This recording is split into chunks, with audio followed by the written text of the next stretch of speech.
կառուցապատողի կառուցողական քայլերից մեկն է եղել, որ փոխհատուցել է փաստացի բնակվողների գազի լույսի ծախսը, ներողություն եմ խնդրում։ Բայց այդտեղ էլ հղիա վտանգներով ու խնդիրներով բնակիչները այնքան շատ են վառում լույսը, որ լարերը ծանրաբեռնում են, ապովիչները գցում են։ Մեկ էլ կարող է տենաս զմերվային ցուրտ ամսին, ցուրտ օրին, լույսերն անջատվի։ Այսինքն այն տաքացրածը, այն ջերուցածը, այն պատերի տաքացնելը, որ տաքացնում եք 1 ժամ, 2 ժամ, 3 ժամ լույս չի լինում, այդ ամենը գնում է հոդսացին։ Իհարկե պատիվը ինքը արել է, փոխհատուցել է, պատշաճ ժամանակին արել է, փաստացի բնակվողների ծախսը փոխհատուցել, բայց դա բավարար չի։ Բավարար չի նորմալ մարդկային պայմաններում ապրելու համար։ Լավ վատը ասում ենք, լավն էլ ասենք, այո, փոխհատուցել է, բավարար թե բավարար չի, ոչ, բավարար չի։ Ժուբեկ ներողություն եմ խնդրում էլի, բնակիչները հիմա Հայաստանի քաղաքացին ինչի առաջ է կանգնած։ Կանգնած է նրա, որ դիմում է քաղաքաշինին, քաղաքաշինացման ներողություն մենք լծակ չունենք։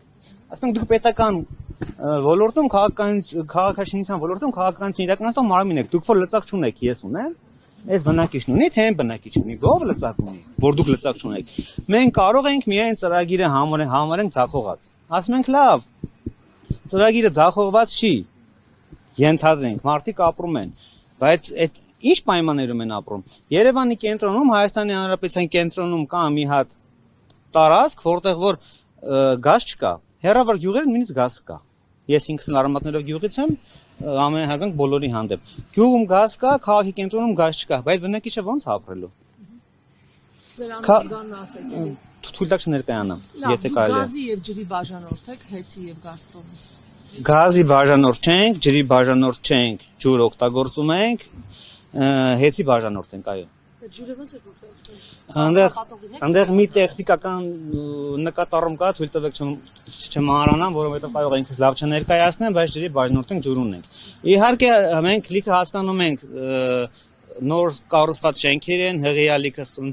վտանգներով ու խնդիրներով այդ ամենը տանում ենք։ Բայց գազ չլինելը ժողովուրդ ջան 3, 4, 5, 6, 7, 8 մինչև 10 տարեկան երեխաների համար, նաև մեծերի համար իրոք վատ է։ Այսօր մարդիկ, ներողություն եմ խնդրում, այսօր մարդիկ ուզում են գան ապրեն, բնակվեն, չեն կարող գան։ Ինչի, որովհետև գազի խողովակաշարն հասկացված չի, որովհետև բնակարանները պաշտաշ կահավորված չեն։ Մենք ինչի ենք ապրում շահագործման չհանձնված շենքերում։ Պիտի գնանք վարձով ապրենք։ Գնանք վարձով ապրենք, թե շապրենք։ Եթե գնանք վարձով ապրենք, պիտի փոխհատուցում պահանջենք։ Այսինքն, ստեղ մի նկատառում էլ էլի, մենք որ եկել ենք ստեղ ապրում ենք, իրանք մեզ լավություն չեն անում, որ մեզ թողել են այստեղ ապրում ենք։ Տան քառակուսի մետրի ինչքանով եք ձեռք բերել։ Թույլ տակ էլի չնշեմ, որովհետև տարբեր է։ Պետական ծրագրողներին տարբեր է, քաղաքական ծրագիր, ինչ ծրագիր։ Ես դասին հանրային ծառայողներին։ Այո, հենց հանրային ծառայողներին եկամտահարկի վերադարձ հենց այդ սկզբունքը այստեղ գործում է։ Իսկ քաղաքաշինության կոմիտեն երբևէ շինարարության կառուցապատման ընթացքում եկել է այստեղ նայել է, որ ինչպես նշեցիք, նորմերին համապատասխան չի, կառուցապատողն էլ ասում է մենք լեզու կգտնենք, նայել են, որ չի համապատասխանում խողովակաշարերը, որոնք անցկացվել են, այնպես չի, ոնց պետքա լինի։ Ներողություն, նորմերին համապատասխանը մենք չենք նշել, մենք ինչ որ ասում ենք